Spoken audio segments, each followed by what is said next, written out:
Hello, how's it going, everybody? Woo! All right, thanks for being here, being a great audience so far. I'm Ian. So it was a cold day in February, this past February, and it was raining. And me and my girlfriend, we were walking in the rain. We had our umbrellas, and we were both very clearly upset. And now I wear my heart on my sleeve. It's very clear when I wear my emotions on my sleeve. I once auditioned to play Paul Simon in a musical, and I didn't get the role because they're like, you're not smiling enough like Paul Simon would smile. So I didn't get it. So I can't fake things. And even when I was younger, in high school, I remember when I was in one of those, I had get in moods, and my friend was like, "You look like your pet just died." And I didn't have a pet then, but at this point, it was that quote was actually very relevant because Becca and I were in Cobble Hill walking in the rain because we were picking up our pet's ashes. It was our cat Roger, who he died at 18 years old. Becca had him for 18 years. I had known him for 7. And Roger was a great guy. He had these big green eyes. He was a gray short-haired cat, and he had a white hair on his neck. And me and him related on a lot of things. We both have had bowel issues. We both had bowel obstructions, and we both have taken Miralax with our food, so we related a lot. And then sometimes I'd just read on the bed. I'd be reading a book, and then Roger would come close to me, and we'd have a heart-shaped pillow, a red heart-shaped pillow, and Roger would knead the pillow and stare at me while he was doing it. And I'm like, oh, that's cute, Roger. But then he would lift his leg up and clean himself, and he had a little cat erection. Kind of looked like lipstick. I was like, this is a little awkward, Roger, but I'm glad we're getting along. But so Roger was 18, and he had advanced kidney disease, and it was getting worse. And it got to the point where the vet was like, you need to euthanize him. And it was a very hard decision to make. If anyone has had a cat, I'm sure, or any pet at all, you know what it's like. And so we're like, all right, we have to do this as soon as possible. So it's a Friday afternoon, and Becca and I are in our apartment, and Roger's with us, and he's not doing well. He can't even leave the room. And we're like, okay, we need to find someone to euthanize Roger. So I guess let's start with Google. And so we Google the person who euthanizes pets. And then we're like, we probably should find someone who's licensed. Because maybe there are people who euthanize pets and they're not licensed, and that's weird. I don't know. So we found someone, and we found someone on his website. His name was Brian. He kind of looked like Woody Harrelson. He had long blonde hair when Woody Harrelson had hair. And he was in the park with his 4 dogs around him. And we're like, all right, this guy seems good. I don't know. And then we called him. We're like, hey, Brian, can you do this tonight? We want to, Roger's suffering. We want to end this as soon as possible, which sounds terrible, but for his sake. And so Brian's like, yeah, sure, I'll come tonight. I'll do it, and he heard how upset we were. He's like, this is why I have 4 dogs. Saying that he essentially, if one dies, he has another one to take his place. And it's I get what he's saying, but it's not now, Brian. That's just not much tact for that moment. So we're like, okay, great. And he's like, okay, I'll come by tonight. So he comes by, it's 7 p.m. Friday night, and he comes by, and he's looks like a working class guy. He has a black hoodie, and he's wearing a baseball cap, and it says, I stand with Ukraine. And it's okay, that's good. It's better than I like dictators, or stand with Putin. I don't know. So we're like, great. So he goes to Roger. We're laying on the bed with Roger, and he gives him a muscle relaxer, and he's like, I'll come back in 10 minutes to do what he needs to do. And we lay with Roger. We listen to classical music, because Roger's a big fan of classical music. Claire de Lune, I guess that's classical, right? And so he comes back in 10 minutes, and he does what he needs to do. He gives him the final shot, and it hurts like hell for Becca and I. It's really we're both crying. It's a lot to deal with. And Brian takes Roger's body, and he sees us very upset, and he says something again, and we're like, maybe stop talking, because he says to us, he's like, guys, my advice this next month is gonna suck. Get a new pet as soon as possible. And we're like, again, Brian, it's not that we disagree with you, it's just maybe not right now. I don't know, tact. So he leaves, and we paid him $1,000. We paid him $500. I know. He was the only one that would come that night. So we paid him $500 to do the euthanasia, and then $500 to get us the ashes, because Becca especially really wanted the ashes. So we agreed to pay him that. And then he said, I'll let you know in a few weeks when I have the ashes, and we'll figure out how you can get them. So we're like, great. So a few weeks go by, and I'm having some medical issues. I have Crohn's disease. Anyone here have Crohn's? Congratulations to all of you.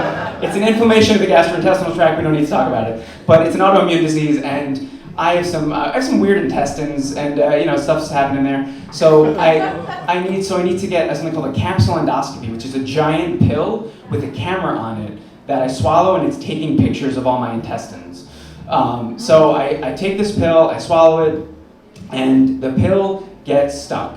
No. And it gets stuck in my small intestine, and it's very painful, and I'm at risk for something called a bowel obstruction, something I referenced earlier. Bowel obstruction is when nothing can get through, you can't go to the bathroom basically, and you have to go to the ER. I'm at risk for it. It's not necessarily happening, but I'm in pain. So the capsule is just sitting there, and it needs to pass as soon as possible. So that's happening there, and then as that's happening, it's stuck. We get a text from Brian as those weeks have gone by, and he says, the ashes are ready. And we're like, okay, thank you, Brian, great. We paid you $1,000, can you deliver them? And he's like, no, I can't do that. And we're like, okay, fine, maybe that's us asking too much. Like, $1,000, we thought maybe it would go a long way, but maybe not. So we're like, okay, can we meet you halfway? Can we meet you, we're in Flatbush, can we meet you halfway in Brooklyn? He's like, I can't do that, no. We're like, okay, Brian, can we pick them up from your apartment? He's like, yes, that's good. He said, yes, you can do that, but I won't be there. Oh. So I'm going to leave the ashes in a box in front of my door with a bunch of other people, people's ashes. He didn't murder people. With a bunch of other pets' ashes that he euthanized. And this makes us both very uncomfortable, Becca and I. And Becca especially is she's like, I don't want to go to his apartment and just sift through boxes of ashes. So she's really upset. We text him, we're like, hey, that makes us really uncomfortable. Can we not do that? And he's like, no, I'm gonna make it so easy for you. It's gonna be so clear in the box. We're like, that's not the point. It's gonna be difficult. And Becca's like, we should just call him and sort of yell at him, whatever. I'm like, let's not do that. Let's not start anything. I'm very much, I'm like my dad. My dad was always like, don't start things with people because you don't know if they have a knife on them or whatever. So I'm like, okay, I won't do that. Even though it's over the phone, I don't know. So I'm like, let's just get the ashes first. Let's go pick it up. Because eventually Brian agrees after we push back a little. He's like, fine, I'll be there, but I'm leaving by 9 a.m., so you have to get here before that. And it's a weekday, so we're working. So we're like, fine, let's take a subway early in the morning. We take a subway, it's raining out, we have our umbrellas, we're walking through Cobble Hill, and it's a much farther walk than we expect to get to this guy's apartment, to Brian's apartment. And we're walking with the umbrellas, and we're both just very upset. We've lost Roger, I'm in pain because of the capsule, we hate Brian. And I'm walking, and I'm like, I don't know why I said this, but I say to Becca, I know now why Will Smith smacked Chris Rock.